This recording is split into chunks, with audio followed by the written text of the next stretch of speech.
En la Biblia encontramos muchos materiales para escritura.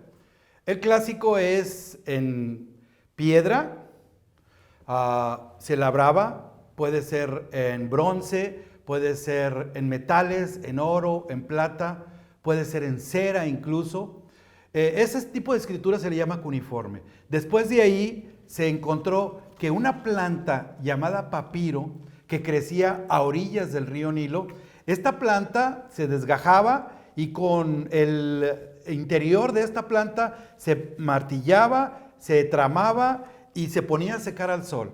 Y de ahí sacaban esta hoja conocida como papiro, hoja de papiro.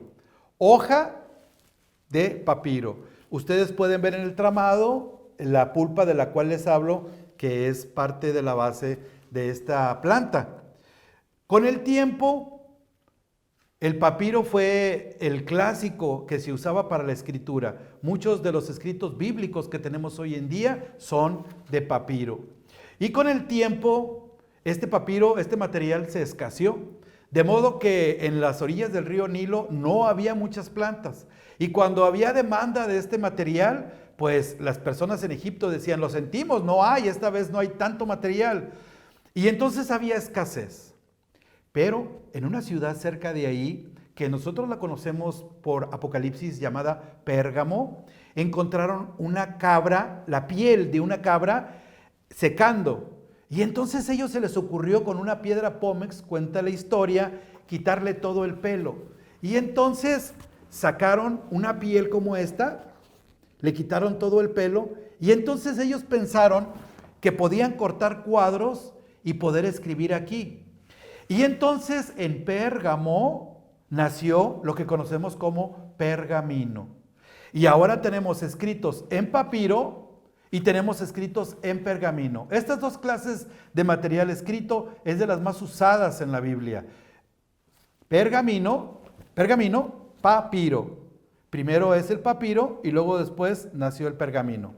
Pero estamos viendo para esta clase lo que quiere decir un códice. Para el año 100 se dice que fueron los cristianos los que hicieron esto.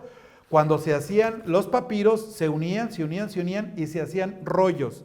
De hecho, en el pueblo de Israel todavía aún se conserva y se hacen rollos para leer la Torá. Son rollos. Pero más o menos en el año 100 se les ocurrió algo a los cristianos. ¿Qué te parece si los rollos los cortamos en cuadros y los cosemos? Y entonces cortaron en cuadros, los cosieron y a esto se le llamó códice.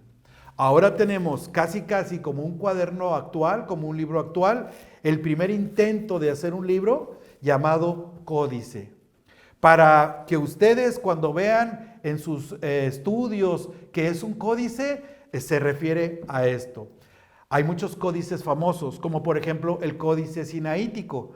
Nos cuenta la historia de una película casi épica, como un hombre llamado Tinchendorf llega a un monasterio en Santa Catalina, cerca de Egipto, y entonces se encuentra que están deshaciendo un códice como estos, y es de lo más antiguo que tenemos. Como fue en el monte Sinaí, ese códice se conoce como Códice Sinaítico. Tenemos otro códice muy antiguo y muy valioso para nosotros, para tener escritos muy antiguos, que se llama el Códice Vaticano.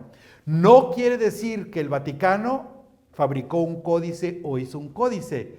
Lo que pasó es que en la biblioteca del Vaticano se encontró este códice y se llamó Códice Vaticano.